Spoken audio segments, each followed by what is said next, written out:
Edit that out. Hey. Bad pop here. And I got some bad news for you radical feminists out there. I'm going to be explaining to you what a radical feminist is. Feminasty. Feminasty. And I'm going to use some examples. All these examples, you can Google them. Maybe I didn't spell it right. Maybe I did. You know the routine. I don't care. So with that being said, let us begin. Yeah. Yeah, I didn't even touch on the wage gap stuff either. I did.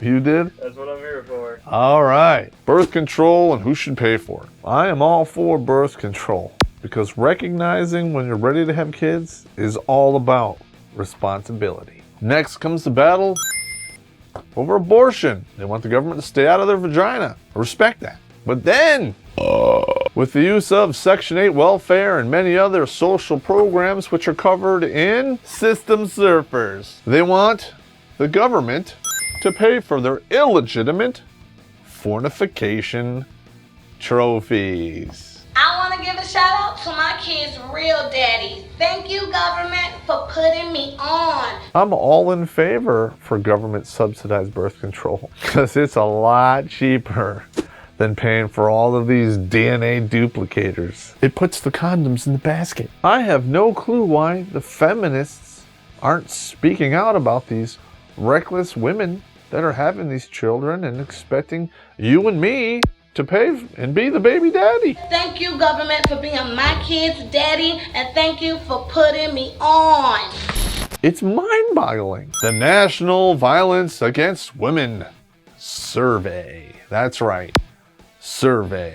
Hey, in your opinion, blah, blah, blah. And all of a sudden it becomes a fact. And according to these opinions, 1 out of 6 women, or 17% in their lifetime, is a victim of a sexual assault. If you really look into it, one of the definitions of sexual assault is attempted forcible kissing.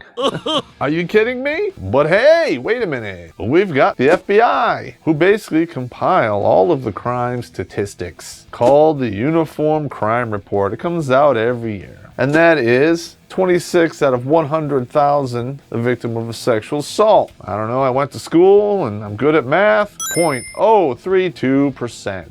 The difference between that number and this number is hilarious. No. On the flip side, in prison, something that really is a quote-unquote rape culture, 3.5 to 8.5% of individuals who are incarcerated in a prison are subject to some type of sexual assault. But since it's dudes in jail and it doesn't matter and they're men, I can't even say yeah to that. I can't, because that truly is a rape culture. So learn what words really mean. As an individual who's traveled this world, who has been in countries where this number is pretty accurate, that is not what's taking place here. In reality, the rationale behind this survey, it's invalidated. You, the public out there, get hoodwinked, and you're being charged billions of dollars to fund these paychecks for these ladies who are perpetrating a lie. And I'm going to use those words again. Hang on. All right, so that whole rape culture thing, you can blow it out your ass. Yeah! Now, I'm not laughing at the fact that domestic violence is funny, but it kind of is. We're all evil, hairless monkeys, and we all do stupid stuff. Men may do it a little bit more than women. I think it's 60-40. The women don't ever get any credit for their jumping on dudes' backs and scratching their eyes out. So to think that one sex is doing all of the crime, what do we get for it? VAWA. Winning? No. Okay, now this is a very sensitive subject. We're going to talk about rape. In my opinion, rape is worse than murder. And if you're a rapist and you really are guilty, you should probably be stoned to death. Now that I've clarified that, the FBI, they've been doing rape kits based on DNA since 1989. And across the board, every year, 25% of the rape kits they get exonerate the accused. Hang on, there's more. 27% admit they were false allegations when presented with a polygraph.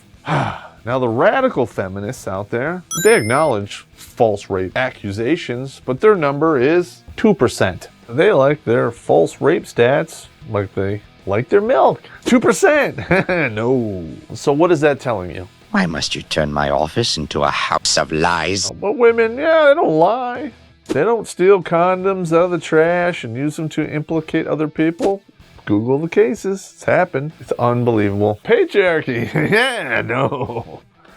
Doesn't exist anymore. If you think it does, go to Afghanistan and put on a burqa, and you'll see what it really is. And also, I don't believe these women are prosecuted, or very few of them are prosecuted. But if, a man was to do something like this, they'd nail his ass to a wall. Winning? No. Now, I know I'm going to get labeled as, a hate monger and blah, blah, blah. I'm just stating facts here. There's no hate here. Blow it out your ass. National Association of Blood Banks. 33% of the paternity tests that they do exonerate the individual that was fingered. In only 2 states in America, you can actually go back and fight a false paternity case after 24 months. Okay, the rest of them, we tackled this already. DNA getaway. Men falsely imprisoned for rape are found innocent through DNA. So with this rationale, we should keep these guys in prison because the family, needs to have somebody pay for that crime, right? Well, it's just like that. If you're not the father, you need to pay the child support because the best needs of the child. He needs to have somebody to pay the bills. Are you crazy? That right there. Radical feminism. They fight any laws to reverse this tooth and nail. Who think this is all a byproduct of an evil patriarchy. Hey, in fact, if that's true, wouldn't the feminazis want these laws overturned? If I was to get you to give me money based on a lie, you would go to the police and they would charge me with fraud, and then there'd be a jury trial, and if found guilty, I would be punished. To date, not one female has been prosecuted for paternity fraud. And they walk away scot-free because, fooled you. Right. They need to go to prison. Heck, I used to get beat for eating a cookie before dinner. You smell that? That smells like some bullshit. I'll give a feminist a good spanking. Now make me a sandwich. Women do crime. Do they do it as much as men?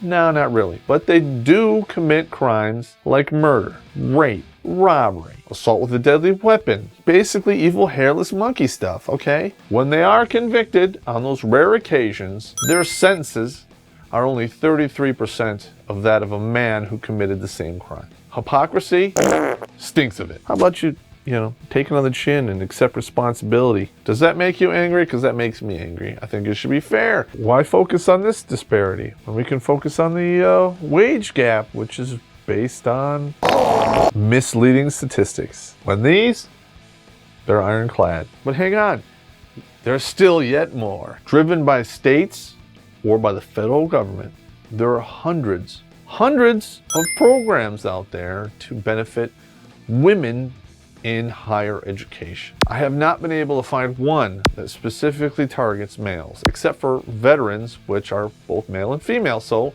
still, that puts us at 0. Because right now, I think the stat is sitting at 55% of the people graduating with a higher degree are female. Is that fair? Hell no, it's not fair, and it needs to be addressed. But hey, I'm a woman hater because I'm addressing this hypocrisy. Gonorrhea! No.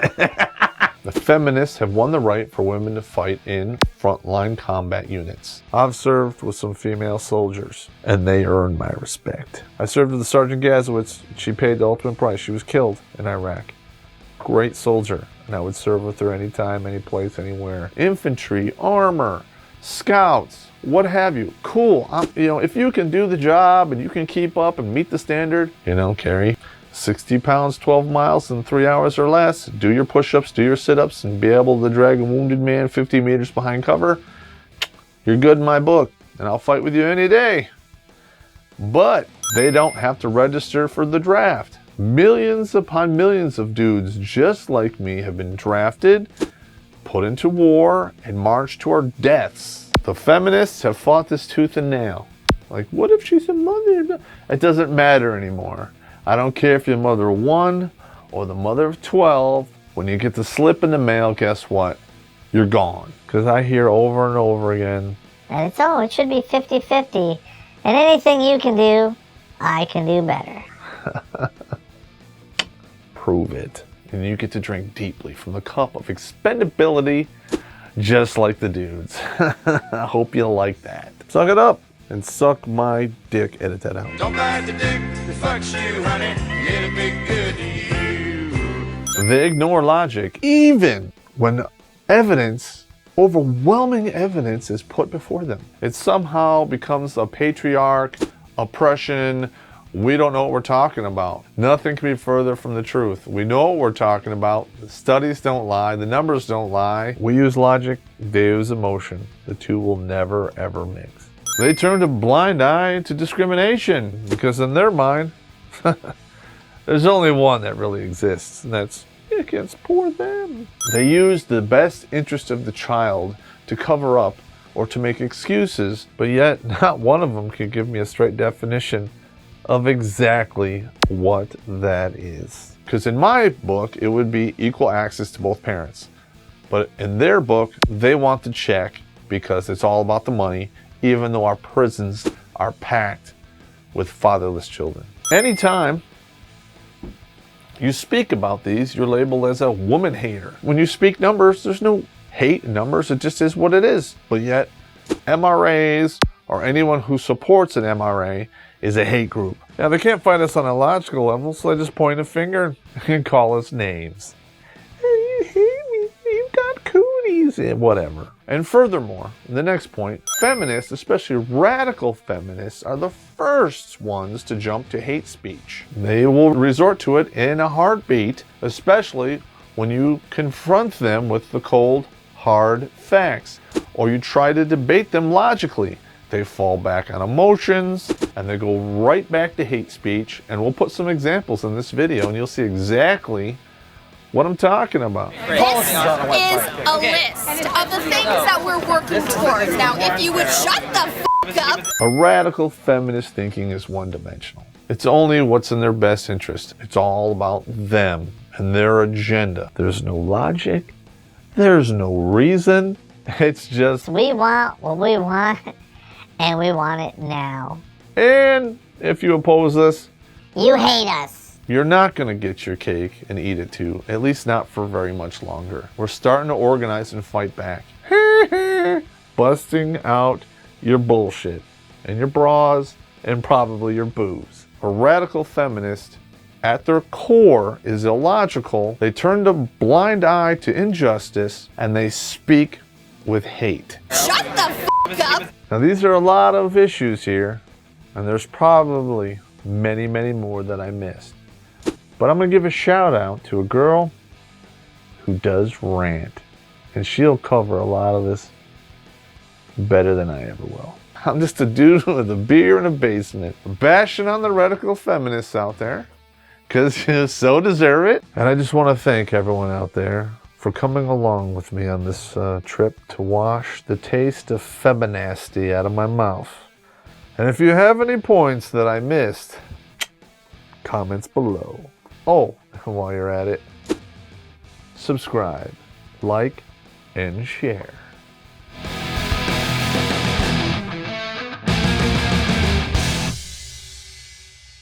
Rape. False rape applications. Yeah, I keep saying that. Yeah, false rape applications. Why do I keep saying that? No, this has to go down. Hey, false rape. You know, those accusations, 2%, just like I meant. Why do I keep messing that up? There's so many syllables. I'm drinking Guinness. It's like getting kicked in the testicles and punched in the mouth at the same time.